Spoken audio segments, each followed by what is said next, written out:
Lochani Vandana Vegosi, and welcome to yet another Tubersode of Show These Have. What it do, what it does. I'm so excited to be back. Today is going to be an exciting one. It's a bittersweet one, but I'm very glad to share it. But before we get into what today's Tubersode is about, let us get into the verse of the day. We will be getting the verse of the day today from the book of Romans 5, verse 1 into 2.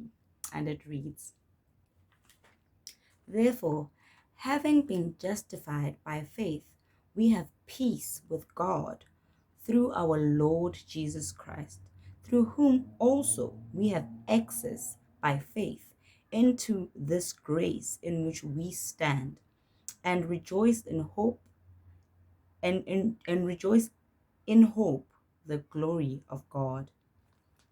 So three things stand out for me from this scripture, which is peace, faith, and grace. So it says that we have peace through Jesus. We have peace with God through Jesus Christ. It means that when we do not have faith, when we do not have faith in God, then we do not have peace with God. And I think this is very true. You understand? If you do not believe in God, then you hold a lot of resentment towards God. You understand what I'm saying? And you resent God about a lot of things because you do not have faith of the things that God can do for you. You understand what I'm saying? And so by having faith, you then get peace with God because you know that it doesn't matter what you're going through. God will deliver it. God will deliver you out of it, and that He has the best plans for you, no matter what you're going through. So I said faith, peace, and grace, right? So through faith, we have been given peace with God, and then it also has given us grace. Faith also gives us access to the grace of God, which means that by believing in God, through believing in God and being at peace with God and knowing that God will take care of you, then the grace of God comes upon you. And so God is able to pour out His love and all His mercy into whatever that you're going through, and you're able to experience things that you could not have experienced had you not had faith in the grace of God. And so, I hope that was as helpful as it was for me, for you as well. So, today's episode is all about acting, right?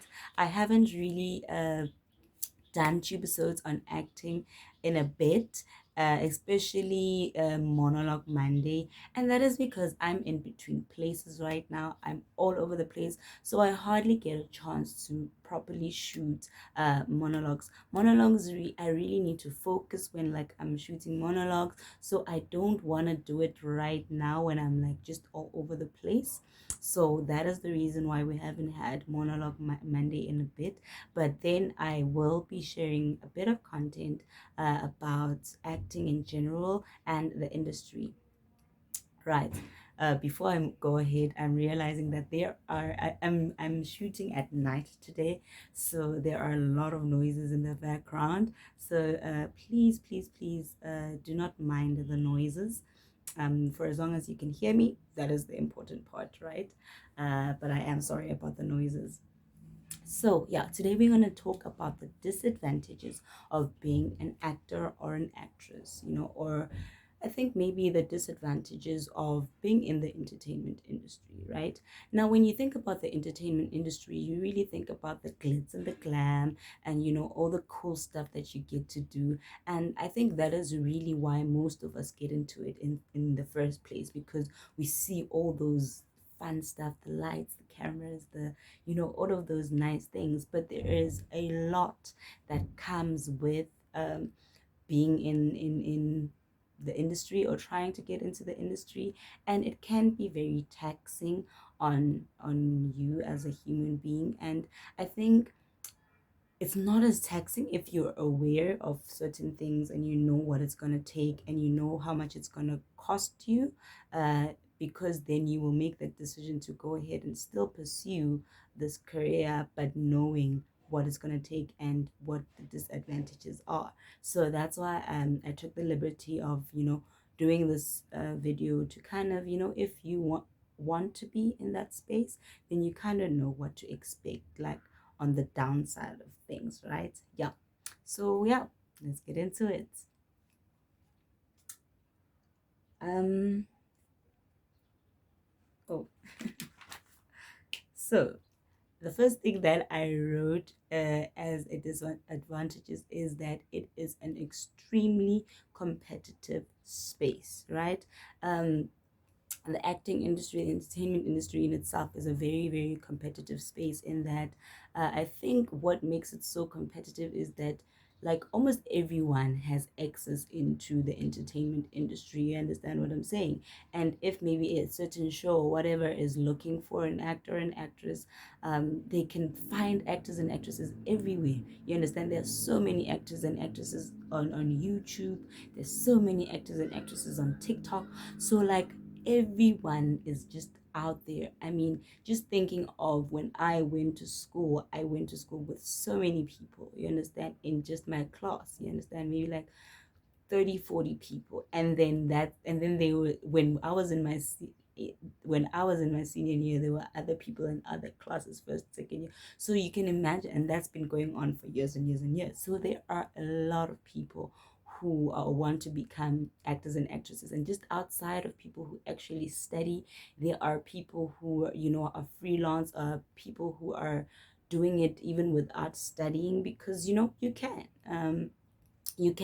can also do a lot of self-study when you are trying to be an actor and actress. So it is like a lot of competition. And so it really uh, needs someone to really focus themselves and really look at, what else they can do, or who else they can be, or what do they have outside of just their talent.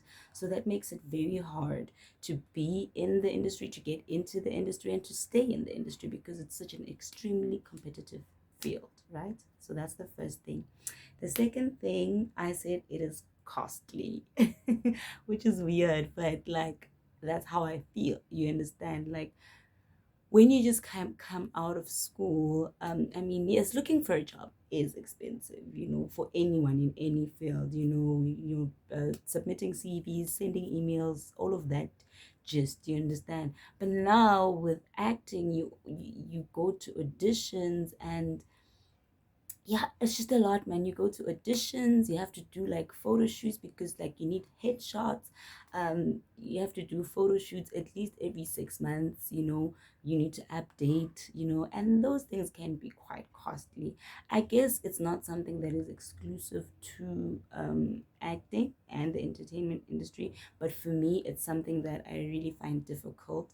How costly it can be. And also it can be costly in the thing of, mostly like you get auditions and briefs that are like in Joburg, in Pretoria, in Durban, like in the big cities. And so if you are someone that is like from small townships like myself, then you need to have a plan to like move to the city after school, or just be in the city if you're pursuing, that career. So it can be quite difficult, and it can be quite costly. So yeah.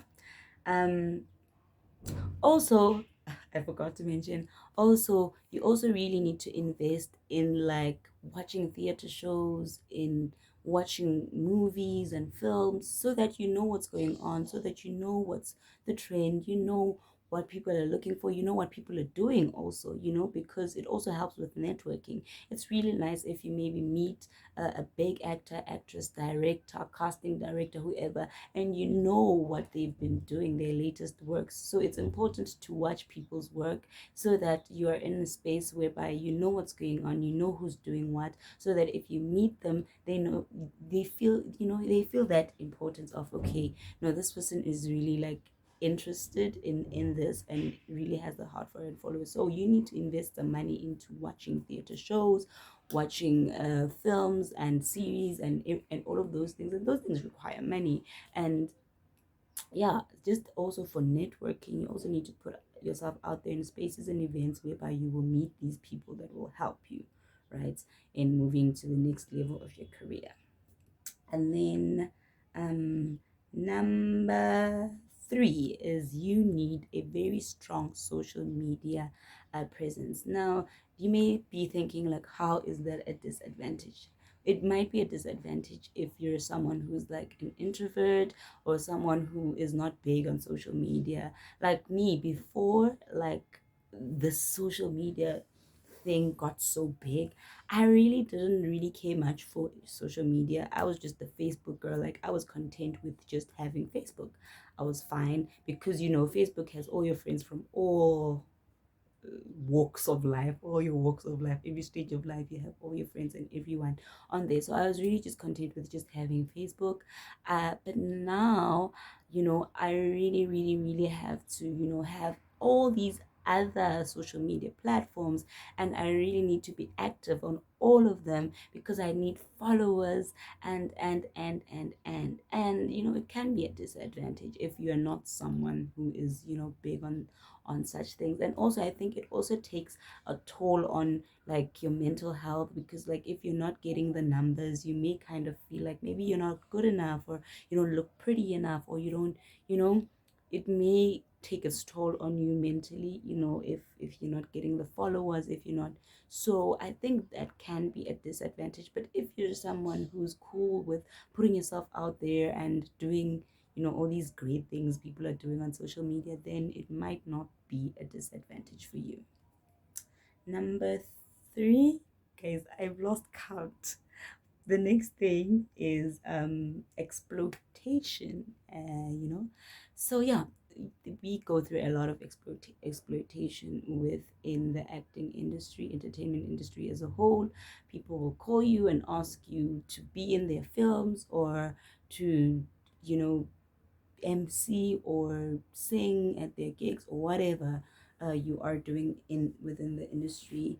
And they don't want to pay you. They'll say they'll give you transport, or they'll give you food, or whatever. Like people get paid in all kinds of weird ways, and it's really, really sad, because even if you're an actor, or you're in the entertainment industry and you're pursuing it as a career, that is your means of living. That's how you get by. That's how you pay your rent. That's how you pay your transport. That's how you buy your petrol. That's how you live. And so if someone calls you and says they have a job for you, but then they're not willing to pay you money, which is what is needed for everything else that you're going to be doing, it's really frustrating. So exploitation is a really, really, really sad thing. And I think another form of exploitation is like things like couch casting and all of that. Like when you're asked to exchange sexual favors for like a role, or for like a gig or whatever, and you get that a lot. And I think it's because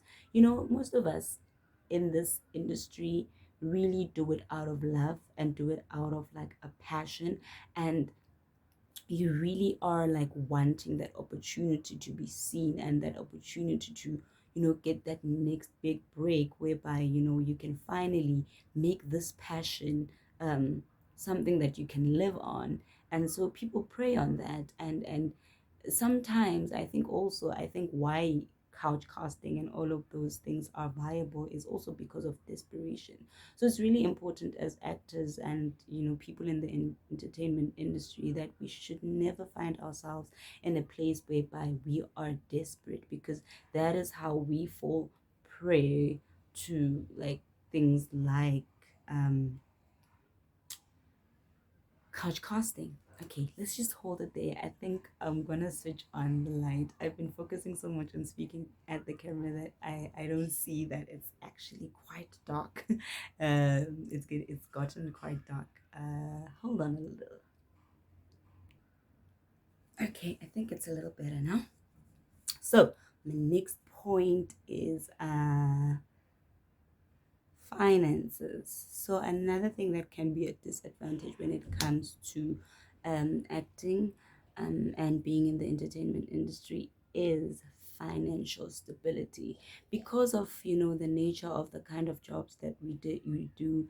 Like a lot of times, especially if you're just starting out, you will have like a gig for like 3 months, or you have like a gig for like 6 months or a year, or like, but it's nothing stable, nothing that you know for sure you're gonna have in the next, say, 5 years, unless maybe you get like a soapy. But even then, if you when you start on the soapy, they don't just say, here, 5 years. Maybe they'll give you a year, 6 months, so it's the nature of how things work in the industry. There is not a lot of like permanent stuff. So that gets very difficult in terms of really planning with when it comes to money. You can't really plan, when it comes to money beyond 3 6 months, a year, especially if you're just starting out. Mostly this video, I think, is for people who are just starting out or who want to get into the industry, or with people that are already in the industry. I don't think, I think they've already figured out their way, obviously. But yeah, if you're starting out or you're just getting into the industry, or you want to get into the industry, you need to know that, like, when it comes to money, it's really,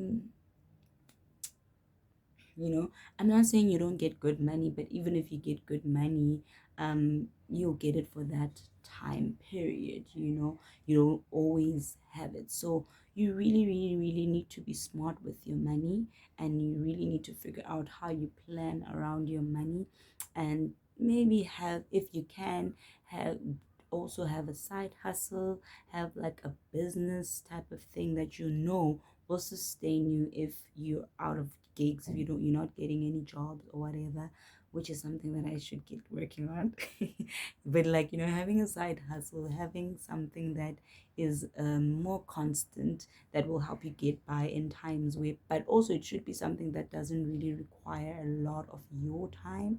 So yeah, you can establish it maybe and then have someone run it for you, if that's possible or whatever. But when it comes to money, it's really hard, especially if you're looking to get like loans, and when it comes to like getting insurance, like medical insurance and stuff like that. It can be quite difficult to find things like that, because of the type of work that you have. I don't know of a lot of insurance and stuff like that can accommodate actors and actresses and people in the entertainment industry. So that can be quite difficult. What else do we have? Yeah, I think that's pretty much it. If you are an actor or an actress or someone in the entertainment industry, and you would like to add on to some of these things that I've mentioned, if you know of other things that we need to be on the lookout on, as people who are trying to get into the industry fresh out of school or whatever, please do comment below. If you have any other questions from based on what I have spoken to you about, please comment down below and find out, and let's see if I can maybe answer you or find out for you, so that we can help a whole other bunch of people. Please subscribe if it's your first time here and you are digging the girls vibe. Please subscribe, and thank you for everyone who has stayed tuned and everyone who keeps supporting me. I love you, I love you, I love you. Let's share the channel, and yeah, man, let's grow the family. From me, remember to spread love, light, and positivity. I love you, I love you, I